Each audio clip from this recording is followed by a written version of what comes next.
दोस्तों, एक लड़की का एक्सीडेंट हो जाता है। वो लड़की रोड के किनारे चीखती है, चिल्लाती है और खून से लथपथ है। उसकी कोई भी हेल्प नहीं करता है। तो एक जूते की दुकान पर एक लड़का काम करता था। वो जब देखता है तो एकदम से भाग के जाता है और उस लड़की को उठाता है और ऑटो वाले से बोलता है, भाई हॉस्पिटल लेके चल। तो वो ऑटो में रख लेता है और लेके चल देता है। हॉस्पिटल में लड़की को पहुंचा देता है। तो ये कहानी आप लोगों को लेके चलता हूँ।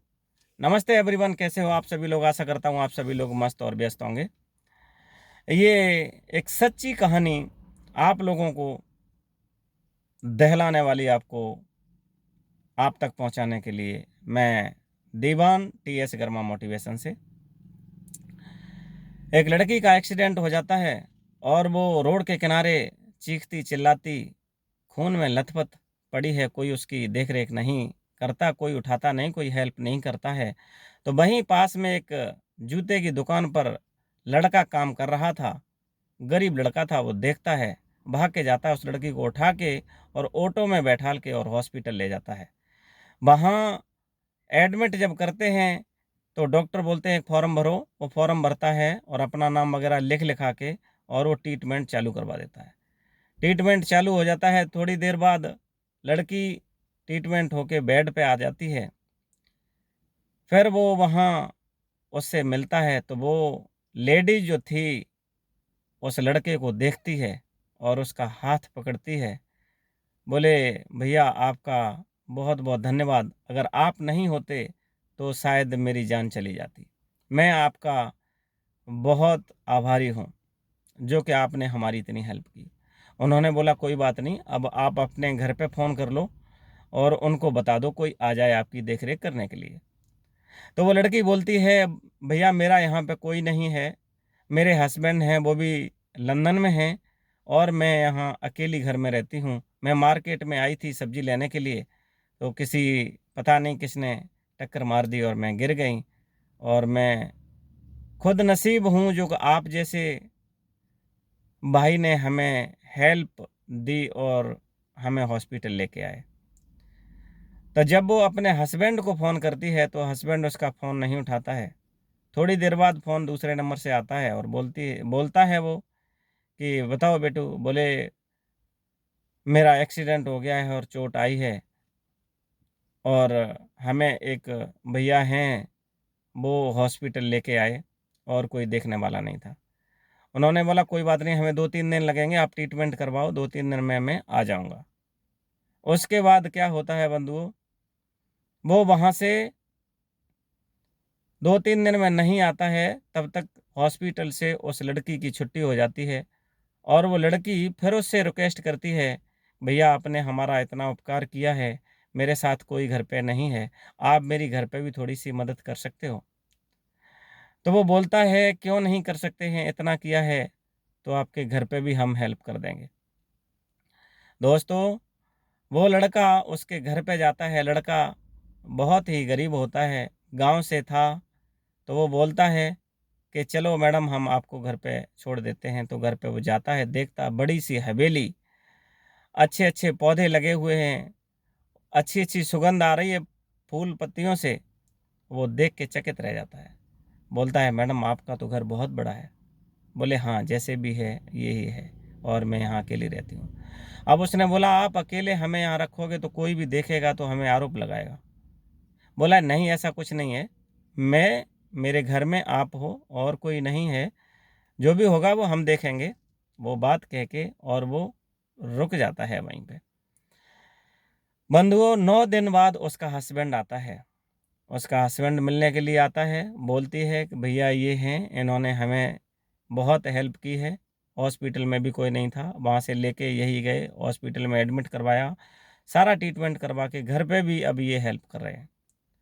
तो वो उसको धन्यवाद देता है, भाई आपने बहुत अच्छा किया और जो है आपने मदद की। घंटे 2 घंटे बाद फिर वो उसका हस्बैंड बोलता है कि मैं बेटू मार्केट में जा रहा हूँ, कुछ फल फ्रूट लेके आता हूँ। मैं जल्दी में भागता भागता आया, मैंने कुछ लिया नहीं। जब वो चला जाता है मार्केट के लिए, तब वो जो लड़का उसकी हेल्प कर रहा था, वो लड़का उस मैडम से बोलता है, मैडम एक बात बोलूं अगर आपको बुरा नहीं लगे तो। हाँ बोलो क्या बात है। तो वो लड़का बोलता है कि ये शख्स मैंने 2 बार वहाँ देखा था, जब आपका एक्सीडेंट हुआ है तब मैंने इस शख्स को 2 बार देखा है। तो वो लेडीज एकदम से उतावली हो जाती है या वैसी हो जाती है, बोले आप क्या कह रहे हो, ये लंदन में थे, आपका दिमाग ठीक है, हम आपसे भरोसा करती हूँ, इसका मतलब ये नहीं कि आप हमारे हस्बैंड के बारे में कुछ उलट सुलट बोलो। बोलो आपको गलत लग रहा है, मेरी बात मानो, मैंने इनको वहाँ एक बार जब एक्सीडेंट हुआ उसके तुरंत बाद ये निकले, और उसके बाद जब हम आपको लेके जा रहे थे तब भी ये हमें दिखे। बोला अच्छा ऐसी बात है। बोले हाँ। तो उसके दिमाग में ना संशय हो गई, वो मैडम के दिमाग में संशय हो गई कि पता नहीं अगर ये बंदा इतनी मजबूती से कह रहा है तो कुछ बात हो सकती है। तो उसने बोला चलो ठीक है कोई बात नहीं, आप उनको ये बात कुछ मत बताना, देखते हैं क्या है।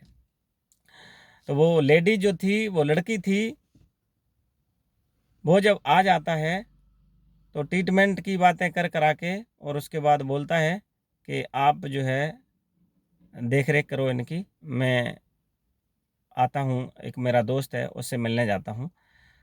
तो वो दोस्त और ये दोनों मिलके उस कार से एक्सीडेंट हुआ था, ये उसके घर पे मिलने के लिए जाता है और वो लेके आता है उसको।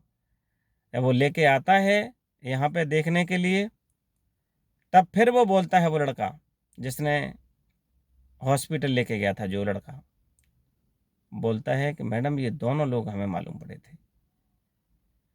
जब ऐसी बात होती है तो वो मैडम बोलती है कि आप बता रहे थे लंदन हो, आप तो यहीं थे। तो वो हड़बड़ा जाता है, बोला है ये कैसे बात हो सकती है, आपको कैसे मालूम, मैं आपको बता रहा हूँ मैं लंदन में था। जब ये बात उसको शक लगती है ना, फिर वो तिलमिला जाता है। मैडम वैसे ही पुलिस को फ़ोन करती है, पुलिस आती है, उन दोनों को लेके जाती है। उसके बाद जेल की सलाखों में वो दोनों जब उन पर लाठी डंडे पड़ते हैं ना, तो वो कबूल लेते हैं कि हाँ मैंने एक्सीडेंट किया था और ऐसे ऐसे बात है।